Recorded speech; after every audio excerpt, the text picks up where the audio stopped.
Youssef, Pierre-Antoine nous parlait de mouvements d'inspiration marxiste-léniniste. Sommes-nous passés finalement sans transition de la lutte des classes à la lutte des races? Alors, historiquement, effectivement, on voit déjà à la fin du 19e siècle, début du 20e siècle, surtout une alliance qui est maintenant documentée, démontrée, entre la finance internationale, plus précisément Wall Street, et les révolutionnaires bolcheviques, à commencer par Trotsky, qui a résidé à New York dans un bel appartement qui se baladait en limousine au début de l'année 1917, puis a rejoint le continent européen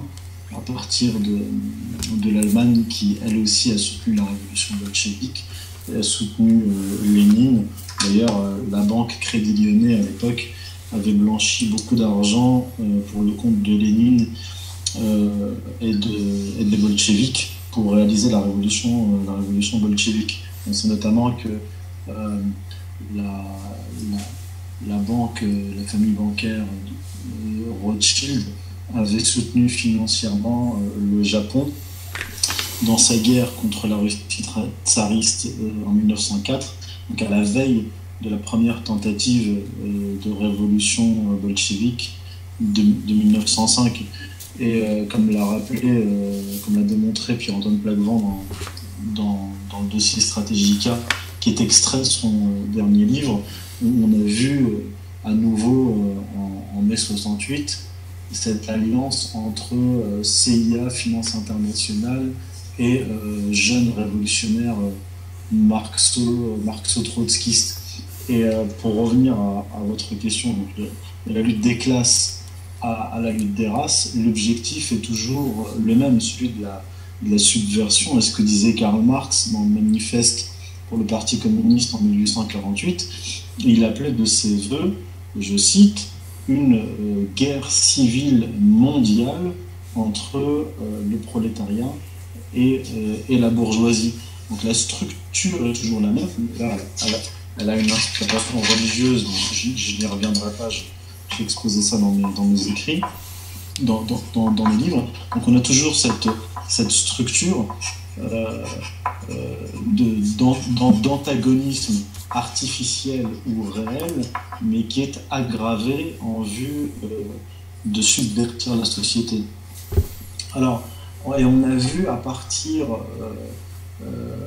des années 80 en France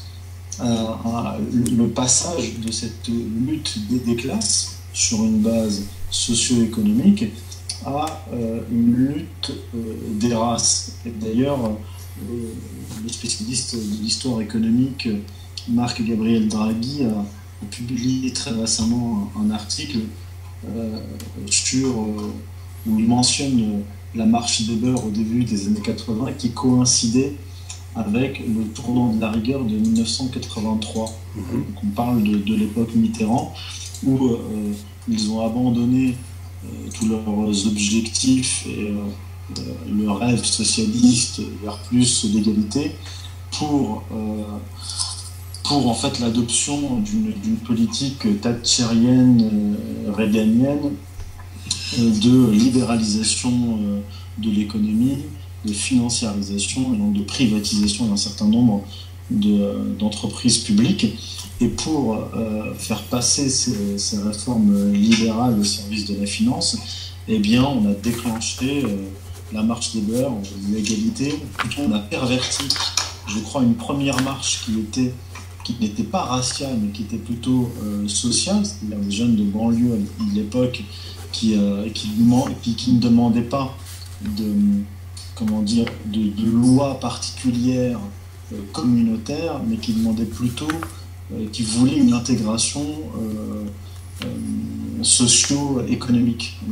dans la société. On a remplacé cela par des revendications de type communautaire et racial, et ça a été manipulé par les gens de SOS Racisme, c'est-à-dire les mêmes qui ont fait la révolution pour subvertir le général de Gaulle, comme explique Pierre-Antoine Plaquevent, sont revenus à la charge dans les années 80. Et d'ailleurs, Alain Finkielkraut était proche à l'époque, parce qu'il vient de l'extrême gauche, était proche des SOS racistes. Il y avait Julien Bray, il y avait